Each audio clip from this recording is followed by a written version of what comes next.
ये वीडियो पंचोपचार पूजन और षोडशोपचार पूजन के बारे में है। कुछ भाई हैं जो पंचोपचार पूजन के नाम से कुछ और समझ लेते हैं और कंफ्यूज हो जाते हैं कि पंचोपचार एक्चुअली है क्या। इसके लिए आज मैं पंचोपचार पूजन के सामग्री के बारे में बता रहा हूँ। जिस पूजन में 5 वस्तुएं देवताओं को दी जाती हैं उसे पंचोपचार पूजन कहा जाता है। पहला उपचार है अगरबत्ती लगाना या फिर धूप लगाना। दूसरा उपचार है दीपक जलाना। तीसरा उपचार है चंदन या फिर सिंदूर या फिर सेंट वगैरह जो भी खुशबूदार चीज़ें हैं, फूल चढ़ाना, खुशबूदार फूल चढ़ाना, वो तीसरा उपचार है। चौथा उपचार है भोग में मिठाई बताशे वगैरह देना। और पांचवा उपचार है जल चढ़ाना। कई जगह पर जल की जगह अक्षत भी चढ़ाया जाता है, क्योंकि अक्षत मतलब जो क्षत न हो, जो टूटा न हो। जो अक्षत होता है जो पूजा में उपयोग होता है, उसका प्रतीक है कि वो अखंड है। और ये अक्षत का प्रयोग करने से पूजा का पूर्ण फल प्राप्त होता है। इसीलिए पांचवें उपचार में अक्षत को देवता को चढ़ाया जाता है। ये 5 वस्तु देना को ही पंचोपचार पूजन कहा जाता है। यही सब पूजन में मुख्य होता है।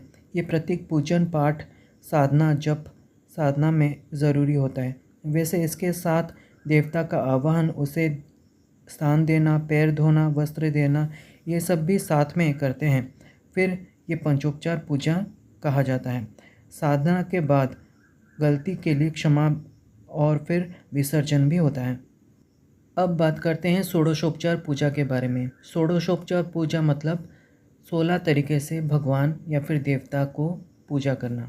इसमें देवता को बुलाना यानी कि आवाहन, आसन देना, पैर धोना या फिर नहलाना, वस्त्र देना, चंदन देना, सिंदूर देना, धूप दीप पुष्प चढ़ाना, फल नैवेद्य, जल तांबूल, फिर प्रार्थना करना, विसर्जन आदि। ये सब षोडशोपचार पूजा के लिए मैंने पहले ही वीडियो बना दिया है, वो आप देख सकते हैं। बहुत पहले से वीडियो बना हुआ है। लेकिन सबसे पहले आपको पंचोपचार पूजा करना सीखना होगा, क्योंकि ये पंचोपचार पूजा जो है सभी साधना यज्ञ हवन हर जगह पर पंचोपचार पूजा ही मेन किया जाता है। सभी साधना में भी पहले पंचोपचार पूजा ही किया जाता है।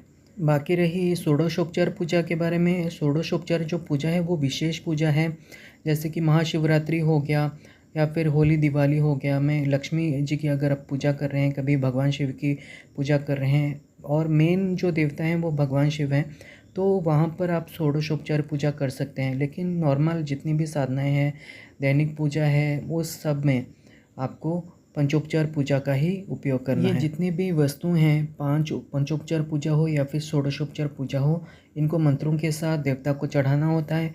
या फिर अगर आपको संस्कृत के मंत्र पता नहीं है तो आप अपनी भाषा में जिस भी लैंग्वेज में आप बोलते हो उसी लैंग्वेज में आप अपने देवता को चढ़ा सकते हो। वो जो पुष्प अगर चढ़ाना है कि हे प्रभु, मैं आपको पुष्प अर्पित कर रहा हूँ, मैं आपको फल अर्पित कर रहा हूँ, मैं आपको सिंदूर अर्पित कर रहा हूँ, ये दिया आपको दिखा रहा हूँ, आप इसको स्वीकार करें।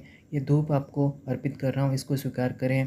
आपको जल अर्पित कर रहा हूँ। इसीलिए तरीके से आपको अपनी भाषा में, क्योंकि देवता जो है वो सब जानता है, सब कुछ समझता है, आपकी भाषा जो भी है उससे आप बहुत अच्छे से परिचित हैं। और देवता की पूजा करने के लिए आपको संस्कृत में ही बोलने की ज़रूरत नहीं है। अगर आप बोल सकते हो तो अच्छी बात है, अगर नहीं बोल सकते हो तो फिर आप अपनी खुद की भाषा में, जो रीजनल लैंग्वेज है, मराठी है या फिर बंगाली है या फिर जो भी लैंग्वेज आप बोलते हो, उस लैंग्वेज में आपको उस देवता को वो अर्पित करना है। और साथ ही साथ जो मैंने हर बार ये चीज़ एम्फसाइज़ करके दिया है कि जो देवता होता है वो भाव का भूखा होता है, कि आपके मन में किस तरह के भाव हैं। अगर आप बस जो वस्तुएं हैं उसको अर्पित कर रहे हो और वो जो समर्पण का भाव है वो नहीं है, तो फिर आपकी पूजा असफल मानी जाएगी। इसलिए बहुत ही ज़्यादा ज़रूरी है कि आप पूरे भाव के साथ ध्यान लगाकर इमेजिन कीजिए। जब आप किसी भी देवता को कुछ भी अर्पित कर रहे हो तो ध्यान करिए कि जैसे कि मैं भगवान शिव को बेलुआ पत्र अर्पित कर रहा हूँ और या फिर आह्वान कर रहा हूँ। तो फिर आप अपने मन में पहले इमेजिन कीजिए कि आप भगवान शिव को बुला रहे हो और भगवान शिव आ गए हैं और वो आकर आसन पे बैठ गए हैं। आपने आसन दिया उनको, आसनम समर्पयामि करके आपने एक धागा दिया या फिर कोई कपड़ा दिया। तो आपको ध्यान करना है कि भगवान शिव ने उसको स्वीकार किया और वो अपने आसन पर बैठ गए हैं। जैसे आप वस्त्रम समर्पयामि बोल रहे हैं तो उनको वस्त्र चढ़ाइए। और जो जो चीज़ें आप इस दुनिया में, इस संसार में कर रहे हैं, जो भी चीज़ें आप चढ़ा रहे हैं, फूल चढ़ा रहे हैं, बेलपत्र चढ़ा रहे हैं, आपको इमेजिन भी करते रहना है कि साथ ही साथ आप वो चीज़ें, वो वस्तुएं जो हैं वो भगवान को चढ़ा रहे हैं। जैसे कि स्नानम समर्पयामि, आप भगवान को नहला सकते हैं अपने ध्यान में, तो आप कुछ भी कर सकते हो। नहला सकते हो, दूध में नहला सकते हो, गंगा जल फिर चढ़ा रहे हो। और अपने इमेजिन करते रहना है कि आप जो भी चढ़ा रहे हो, साथ ही साथ आपको इमेजिन करते रहना है कि दूध चढ़ा रहे हो, उसके बाद गंगा जल चढ़ा रहे हो, दही, घी, मिश्री सबसे आपने भगवान को नहलाया, फिर उनको अपने हाथों से पोंछा, फिर उनको वस्त्र दिया बदलने के लिए, वो वस्त्र बदल के आ गए हैं। और उसके बाद उनको सबसे पहले जो चरण पूजा है वो करना है कि उनके पैर आपने धो लिए, उनके पैरों में आपने पुष्प अर्पित किए और फिर गले में अपने हार पहनाए, चंदन सिंदूर तिलक किया।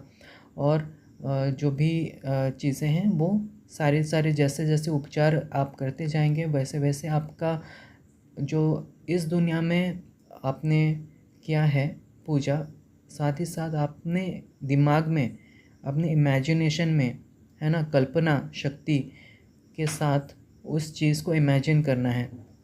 अब आपने जो भी वस्तु भगवान को अर्पित किया है वो भगवान को चढ़ चुका है, वो भगवान ने स्वीकार कर लिया है। और आपने मन में भी यही भाव रखना है कि भगवान ने उसको स्वीकार किया है। जैसे कि एग्जाम्पल के रूप में अगर आपने भोग अर्पित किया है तो भगवान ने उसको खा लिया है, आपके सामने भोग पड़ा हुआ है, लेकिन ऐसे नहीं कि भगवान आकर प्रत्यक्ष आकर खाएंगे, लेकिन आपको दिख रहा है कि भोग आपके सामने ही रखा हुआ है, लेकिन आपको मानना है कि भगवान ने उसको खा लिया। इसलिए आपको जो चढ़ाया हुआ भोग है वो उसको खुद ग्रहण नहीं करना है।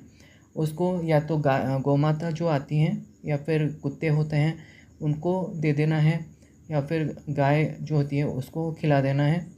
लेकिन उस जो प्रसाद आपने चढ़ाया हुआ है, पंचोपचार हो या फिर षोडशोपचार पूजा में ध्यान लगाकर जो आपने चढ़ाया हुआ है, जिसको आपने मान लिया कि भगवान ने स्वीकार कर लिया, तो उसको आपको खुद ग्रहण नहीं करना है। अगर आपको बांटने के लिए चाहिए, आपने कोई पूजा किया है या फिर कोई साधना किया है जिसका प्रसाद आप लोगों में बांटना चाहते हैं, तो फिर आपको चाहिए कि आप जो बांटने वाला प्रसाद है वो अलग से रखें, और ये जो चढ़ाया हुआ प्रसाद है या फिर बिल्व पत्र है या फिर तुलसी दल है, उसमें से थोड़ा सा निकाल कर जो बांटने वाला प्रसाद है उसमें मिलाकर उसके बाद उसको सब में बांट दीजिए। ठीक है, क्योंकि वो जो प्रसाद आपने चढ़ाया है उसको भगवान ने स्वीकार कर लिया है, अब वो भगवान का है ना। साथ ही आप जब अपनी साधना को समाप्त कर रहे हैं, पूरा निर्विकार भाव से भगवान से माफ़ी मांगना है कि अगर मैंने कोई भूल चूक कर दी है या फिर कुछ भी गलती कर दी है मैंने, तो फिर अपना बालक समझकर एक बच्चे की तरह, मतलब पूरा निष्कपट भाव से उनसे माफ़ी भी मांगना है कि अगर कोई भूल चूक हो गए तो मुझे माफ़ कीजिए। और उसके बाद आपको देवता को विसर्जन भी करना है। आप उनसे प्रार्थना कीजिए, अपने भाषा में बोलिए कि हे अमुक देवता या फिर जो भी देवी देवता की आपने आवाहन किया है, आप यहाँ पर आए, मेरी पूजा को स्वीकार किया। अब मैं आपसे निवेदन कर रहा हूँ कि आप अपने अपने लोक के लिए प्रस्थान करें। जब मैं फिर से आपका आह्वान करूं, आप आकर मेरी पूजा को स्वीकार करिए और मुझ पर अपना आशीर्वाद बना कर रखिए। इस तरीके से आप अपनी भाषा में भी उनका विसर्जन कर सकते हैं। और विसर्जन करने के बाद ये मानना है कि अब जो देवी देवता थे वो अपने अपने लोक में जा चुके हैं और अब आप अपने आसन से उठ सकते हैं। उठने के बाद आप अपने आसन के नीचे 2-3 बूंद पानी डालकर उस जो पानी को अपने मस्तक पर लगाएंगे। ये डिटेल जो पूजा विधान है बहुत जल्दी मैं एक अलग वीडियो में बता दूंगा आपको। आज के लिए इतना ही। प्रणाम।